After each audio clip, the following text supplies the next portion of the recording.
competition is a major source of biodiversity, and now we already know that adaptive radiation could be controlled by two general mechanisms.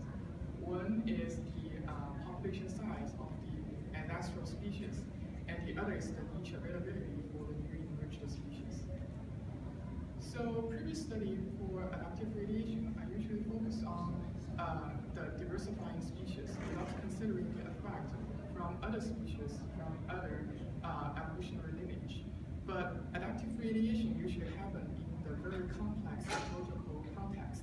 So the question I'm interested in here is to see how the two most common ecological factors, including competition and predation, on adaptive radiation.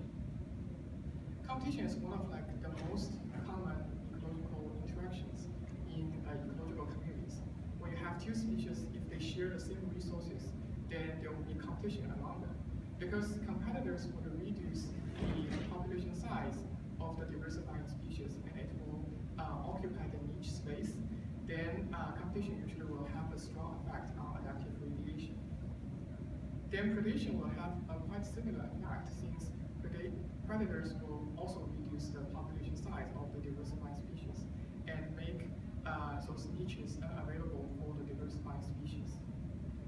But things will get a little bit more complicated when you have both competition and predation happening at the same time in the same habitat. So in this situation, there will be indirect effect between competition and predation. Suppose you have one competitor and one predator, and this predator will prey on both the competitors and diversifying species. Then you would expect that the presence of competition would increase the resource supply for the predators, and in return, the predator may have a stronger negative impact on the diversifying species, and we call this empirical competition.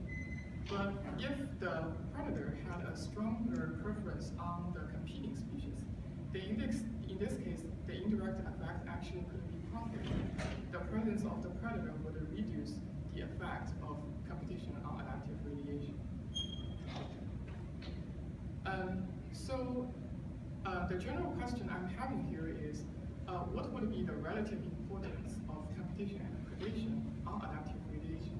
And if there is this kind of effect, then what is the factor that would modulate the relative importance of these two factors on adaptive radiation? Previous ecological studies focusing on the importance of predation and competition on the structure of ecological communities over a short period of time had told us that the environmental productivity and the competition type may have this kind of effect. The environmental productivity will determine the resource availability in the habitat. If the productivity level is low, then that means there are limited resources, and competition will be more important. But if the productivity level is high, then the resources will not be the limiting factor, then predation will be relatively more important. So competition type here means intraspecific versus interspecific competition. These will also affect the competitive structure in the community.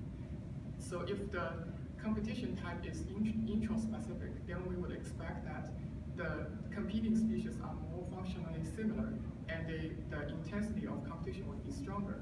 But if the competition type is interspecific, then somehow we would expect there's some niche differentiation, then the competition intensity would be lower, then relatively predation would be more important. Then my question is, if we have a greater timescale in which species are experiencing rapid adaptive radiation, then what is the relative importance for competition and predation? Then furthermore, I want to know whether productivity and competition type could modify the relative importance of these two factors on adaptive radiation. So here I use experimental evolution to answer these questions. The adaptive radiation model in my experiment is Pseudomonas fluorescens, SBW25. And here is the picture of the ancestral phenotype of this species, which is smooth moth. So if we introduce smooth moth into a static microcolumn, then smooth moth will occupy the brown space. And because of the oxygen gradient in the microcolumn, then we would expect that smooth moth to diversify rapidly within just a few days. Then at the top of the microcosm, we would find a group of wrinkly spreader phenotypes. Then they will colonizing the air-graph interface and forming biofilm. And within this group, we can identify 4 specific phenotypes.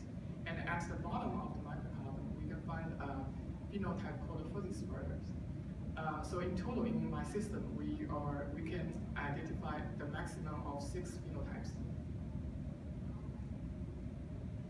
I used a 3-way factorial design for my experiment. The first factor I manipulate is the presence and absence of filter feeder protists. It's called tetrahedral performance. Then the second factor I manipulate is the presence or absence of competition. And I also manipulated the type of competition within this factor. I used the 2 Pseudomonas fluorescens subspecies as the intraspecific competitors. And then I used the 4 other bacterial species as the interspecific competitors.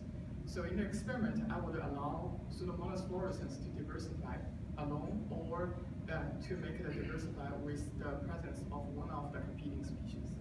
Then the last factor I manipulate is the productivity level. It would be either low or high.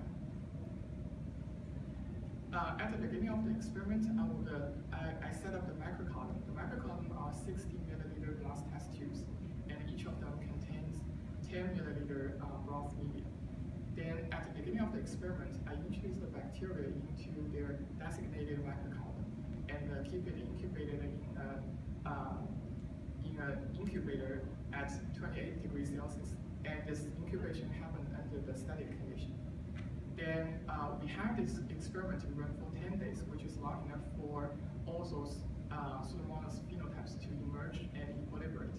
Then at the end of the experiment, I measure I estimate the abundance of each phenotypes by agar plate counts.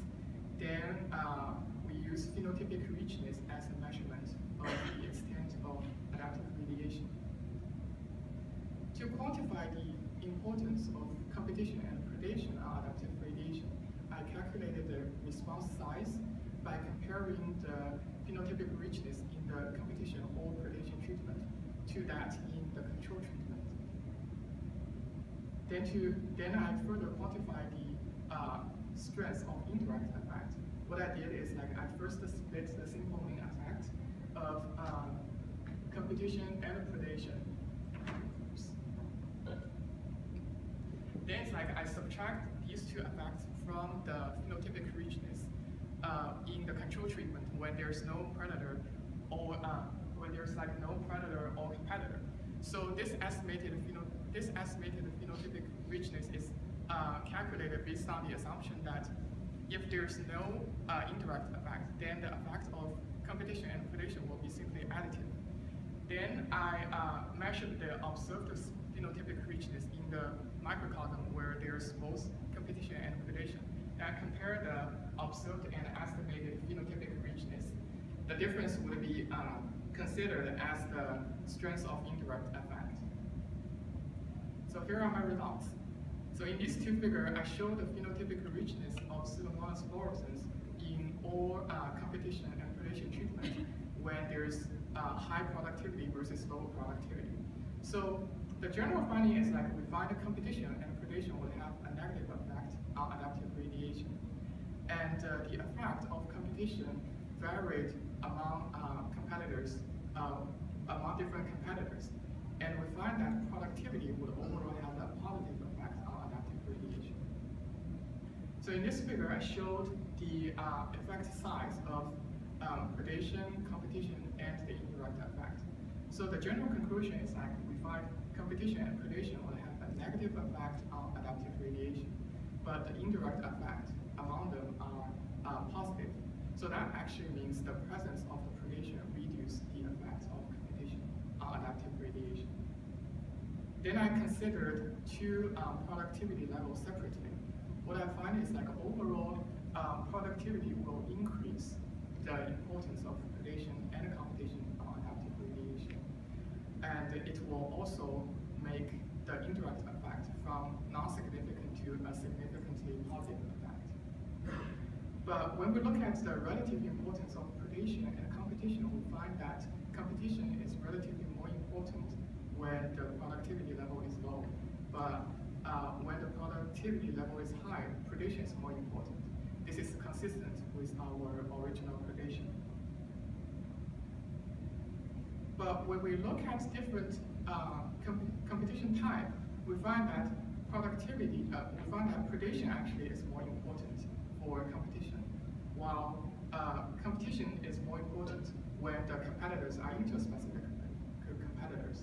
So this actually contributes to our initial prediction, and we're looking for explanation for this pattern. So last, I want to show a general picture of the mechanisms in our system. We know that ecological factors could affect adaptive predation through two major mechanisms. One is like it can suppress adaptive predation by occupying those niches for the specialized species. In our experiment, it's a wrinkly spreader, and it could also suppress adaptive radiation by limiting the population size of the ancestral species. So to test which pathways is really determining the pattern in our experiment, I did a follow-up experiment to estimate the effect of predation, intraspecific and interspecific competition on the fitness of wrinkly spreader, which is the specialized phenotype, and their effect on smooth moth, which is the ancestral phenotype. What we find is that predation and competition would have either no effect or a positive effect on the fitness of wrinkly spreader, but it will have like a consistent, like clear negative effect on the smooth moth. So this, and please remember that we find that the overall effect of competition and predation on adaptive radiation is negative.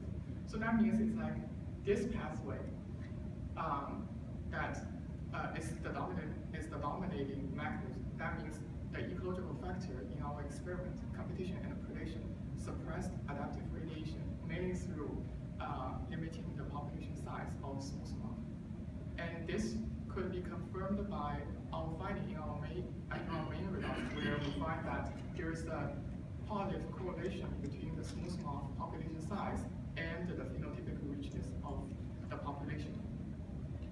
So in conclusion, we find that in our experiment, competition and predation will interactively affect the adaptive radiation, and the relative importance of these two factors varies with the productivity level and the type of competition. And we find that competition and predation regulate adaptive radiation mainly through modifying the population size of the ancestors, not through the niche availability of those new emerging species. And at the end, I want to thank my collaborators and our bacteria from Puerto Rico, and I want to thank our funding sources.